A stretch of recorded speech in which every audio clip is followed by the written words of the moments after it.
Well, we're going to be leaving chapter 12 and going into chapter 13, but I think it's good for you to remember where we were. Abraham had tried it his way. Even though God had said he was giving him the land of Canaan, he didn't stay there. When a little bit of difficulty came, a famine, he took things into his own hands. He didn't talk to God about it. He just moved down to Egypt. Then he lied about whose wife was and wound up suffering the consequences of stepping outside of God's will. And in chapter 13, we pick up Abraham moving back to the very place that he had left. It's ironic, isn't it?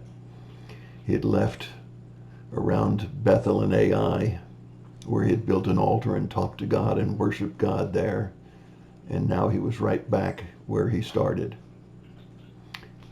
And there's now a problem, a new problem, not the famine, but the fact that he and Lot had prospered so much during the time they were in Egypt that their herdsmen were fighting amongst themselves about the grazing territories and about the land that would be used. Abraham, being a righteous man and wanting to do what was right, said to Lot, you take whatever land you want, and I'll go the opposite direction, and we'll separate so that there's no strife between me and you and no strife between our herdsmen. Let's pick it up there and take a look at chapter 13. So Abram said to Lot, please let there be no strife between you and me, nor between my herdsmen and your herdsmen, for we are brothers.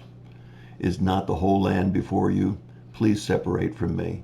If to the left, then I will go to the right, or if to the right, then I will go to the left. Lot lifted up his eyes and saw all the valley of the Jordan, that is well watered everywhere.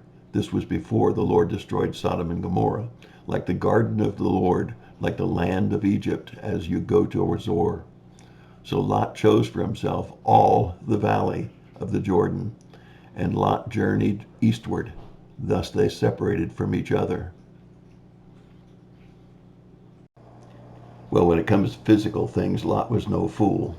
He saw the land that was well watered, the best land, and instead of saying, why don't you take part of it and I'll take part of it, he took it all. He took all of the best land. And it tells us that he moved towards the cities. But if you'll take a look at chapter 14 and verse 12, you'll find out that Lot wound up in Sodom. You see, it's not a very far distance from the mountaintops and the altar of God to the valley of wickedness. It's a short trip. It only takes a careless act, dwelling on things that are unrighteous. It's a short trip from the place of worship where Abraham had built the altar to Sodom, the wickedness, extreme wickedness, it tells us. Yes, Lot took the best of what was physically there, but he got the worst of what was spiritually there. And Abraham's character shows his generosity, his kindness, and his desire for peace. Characteristics and traits that all Christians should have. And that's my thought for the day. God bless you and have a great day.